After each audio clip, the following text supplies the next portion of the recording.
Esther Dyson is a Swiss-born American journalist, author, businesswoman, investor, commentator, and philanthropist. She is a leading angel investor, focused on breakthrough efficacy in healthcare, government transparency, digital technology, biotechnology, and space. Currently, Dyson is a board member and active investor in a variety of startups, mostly in online services, healthcare and genetics, and space travel. This article was written in the aftermath of Communications Decency Amendment Act, 1995, introduced by Senator Jim Exon in the U.S. Senate, and as a protest against the control over Internet. Introduction to the article. On February 1, 1995, U.S. Senator John James Exon attempted to do what had never been done before, to regulate speech on the Internet. Introducing the Communications Decency Amendment, Senator Exon declared a danger to society. Barbarian pornographers are at the gate, and they are using the Internet to gain access to the youth of America. The information superhighway should not become a red light district. The legislation was aimed at keeping that from happening, and to extend the standards of decency.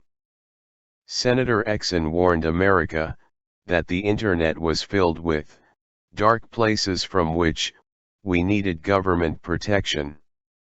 In a year where Internet users were proclaiming the infinite utility of the World Wide Web, Senator Exon declared a danger it posed to the youth. June 14, 1995, Senator Exon saw his attempt meet with victory.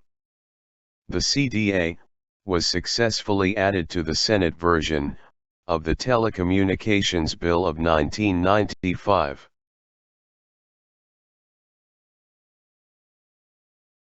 Cyberspace. If you don't love it, leave it. Something in the modern psyche loves new frontiers. We hanker after wide open spaces. We like to explore. We like to make rules instead of following them. However, is there a place where you can go and be yourself without worrying about the neighbors?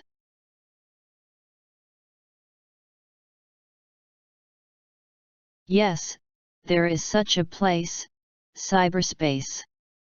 Formerly, a playground for computer nerds and techies, cyberspace now embraces every conceivable constituency, including school children. Can they all get along amicably in the cyber world? Or will our fear of kids misusing the cyberspace provoke a crackdown?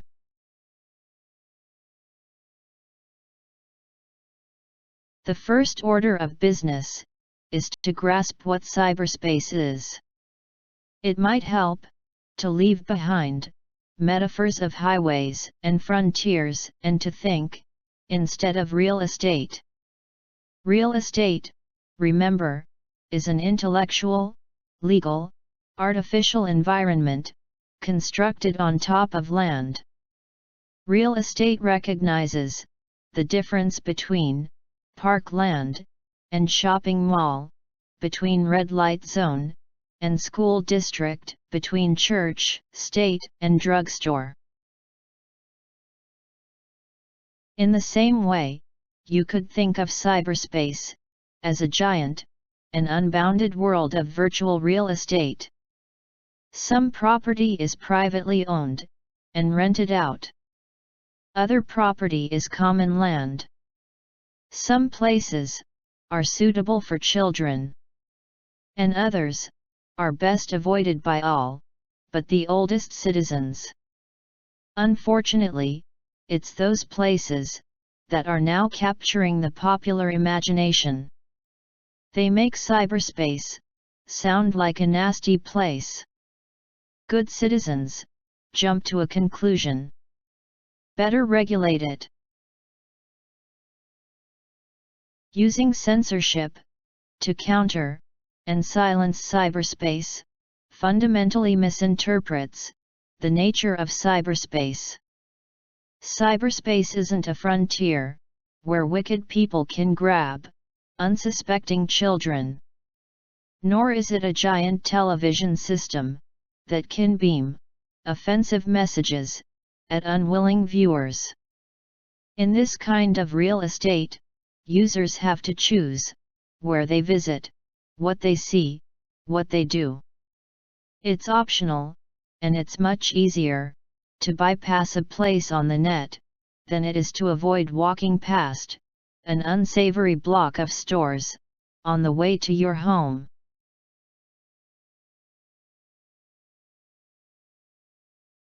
Put plainly, cyberspace is a voluntary destination. In reality, many destinations. You don't just get onto the net, you have to go someplace in particular. That means that people can choose where to go and what to see. Yes, community standards should be enforced, but those standards should be set by cyberspace communities themselves. What we need isn't control from outside over these electronic communities. We need self-rule.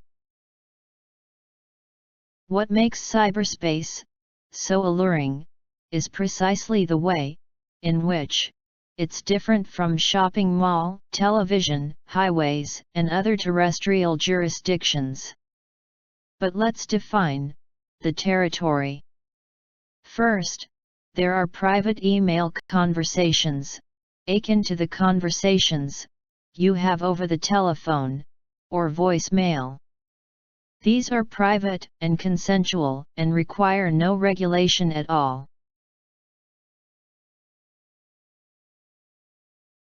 Second, there are information and entertainment services, where people can download anything from legal texts and lists of great new restaurants to game software or interesting presentations.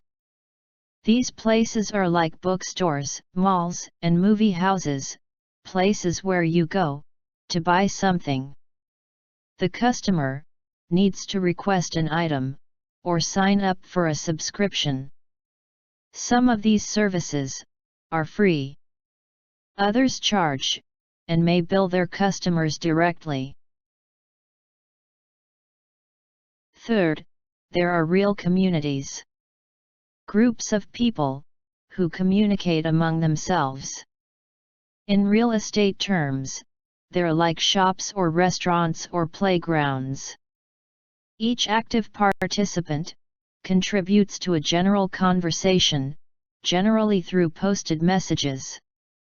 Other participants may simply listen or watch.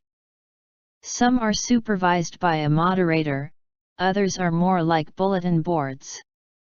Anyone is free to post anything. Many of these services started out unmoderated, but are now imposing rules to keep out unwanted advertising, extraneous discussions, or increasingly rude participants. Without a moderator, the decibel level often gets too high.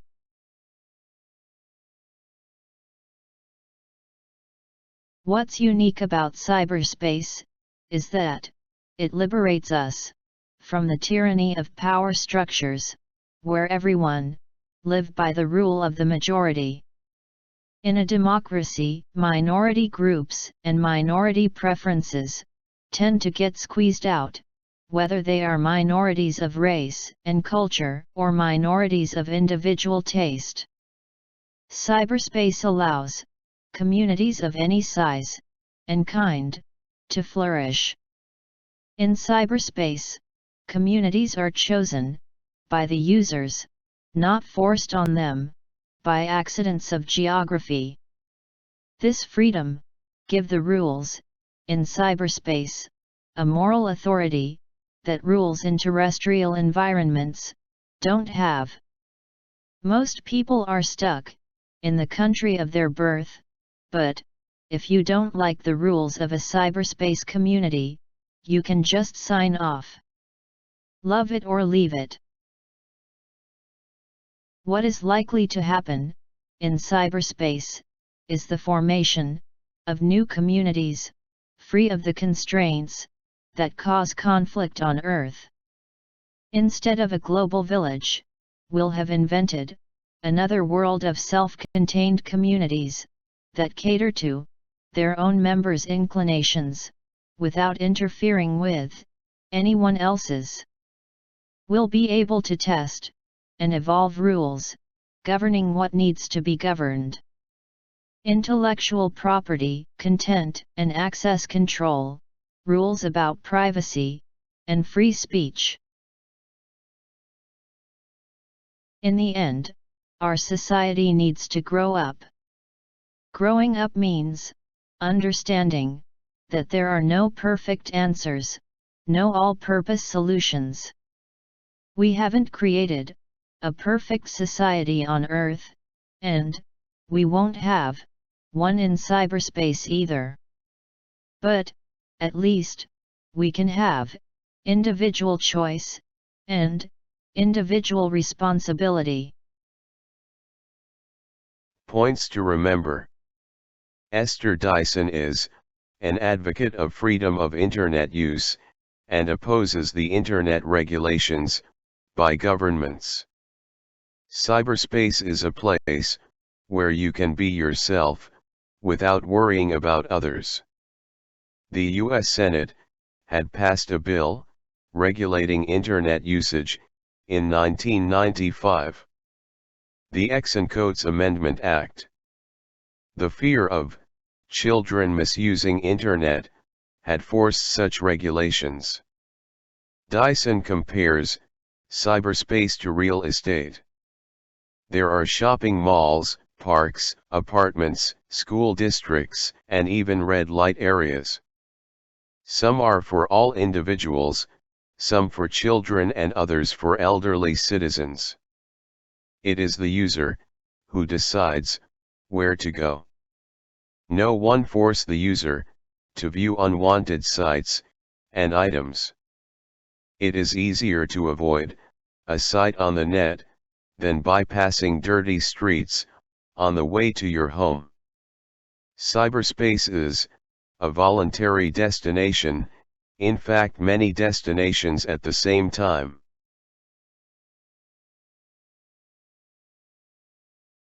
The territories of cyberspace. First of all, there are private, email conversations. These are mutual and consensual. Secondly, there are information and entertainment services. These can be paid or free. Thirdly, there are real communities, those that the willing users can create and participate. The user is not constrained by geographical boundaries or individual preferences and tastes. Some of the communities use moderators to regulate unwanted and rude participants. It is the communities and users that has to decide the rules and regulations, and not the governments. We have not created a perfect society on Earth, and we cannot expect one either in cyberspace.